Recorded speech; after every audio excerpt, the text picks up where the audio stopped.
हरियाणा संगठन जहां बढ़ना चाहिए वहां तमाम तरह के मनभेद सामने आ रहे हैं।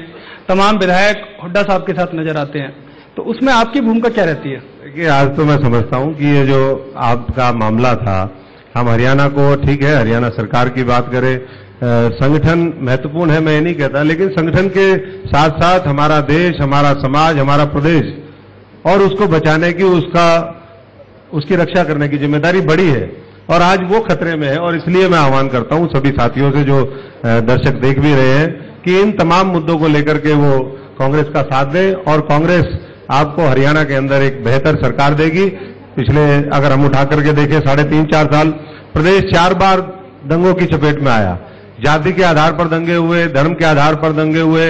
हमने पंचकुला के अंदर देखा जिस तरीके से पूरा एक अनुभवहीन व्यक्ति को वहां पर बिठा दिया गया, सबके ऊपर थोप दिया गया और वहां मंत्री और दूसरे लोग कहते हैं कि 2 साल तो उनको समझ में ही नहीं आया। अरे 2 साल आपको समझ में नहीं आया, लेकिन 2 साल बहुमूल्य जो 2 साल थे वो आपने पूरे हरियाणा के खत्म कर दिए। हरियाणा जिस फास्ट ट्रैक पे चल रहा था, जिस तरीके से हमारे प्रदेश की गति थी, वो सारी आज हम देखते हैं कि आज हर क्षेत्र में हरियाणा पीछे जा रहा है। मुख्यमंत्री जी कहते हैं कि मैं केंद्र में प्रधानमंत्री कहते हैं कि मैं 2 करोड़ लोगों को रोजगार नहीं दे सकता। मुख्यमंत्री जी कहते हैं कि मैं 2 लाख लोगों को रोजगार नहीं। फिर सत्ता में आए किस लिए? विदेश घूमने जाते हैं, ये भी घूम रहे हैं, वो भी घूम रहे हैं, तो कब तक ये घूमते रहेंगे? अब जमीन पे जाकर के हरियाणा के अंदर काम करना पड़ेगा, देश के अंदर काम करना पड़ेगा। जिन किसानों ने स्वामीनाथन रिपोर्ट, उनकी आय दुगनी होगी, तमाम चीजों को देख करके मैंडेट दिया था, नौजवानों ने ये सोच करके दिया था कि हमें रोजगार मिलेगा, इंडस्ट्रीज फ्लोरिश होंगी। आज देश का पैसा किस तरीके से बाहर जा रहा है? आज 10 लाख करोड़ रुपया इन्होंने पेट्रोल डीजल के माध्यम से वो डकार गए, कहां वो पैसा गया?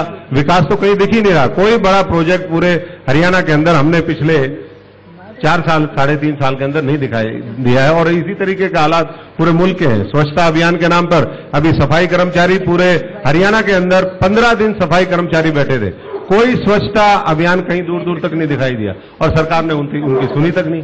तो इसलिए अब भारतीय जनता पार्टी को एक जैनी फिलॉसफी में उनको समय को उन्होंने 4 भागों में बांटा है और सबसे बुरा जो समय होता है वो होता है दुश्मा और सबसे अच्छा जो समय होता है वो सुषमा।